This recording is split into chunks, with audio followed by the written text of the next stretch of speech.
लोकशाहीचा बुलंद आवाज, रिपब्लिकन वार्ता महाराष्ट्र।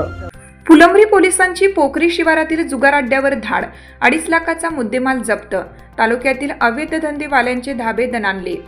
फुलंब्री पोलिसांची पोखरी शिवारातील जुगार अड्ड्यावर धाड टाकल्यामुळे तालुक्यातील अवैध धंदेवाल्यांचे धाबे दणाणले आहेत।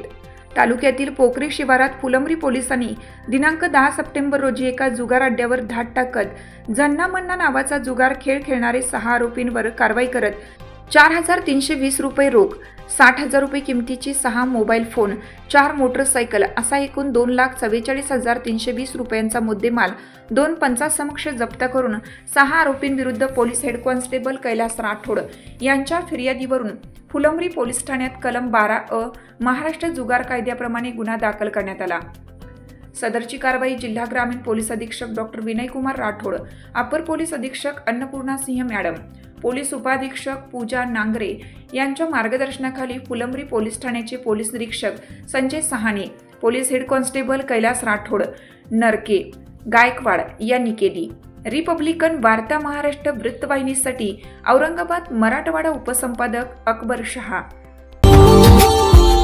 Subscribe now and press the bell icon. Never miss an update.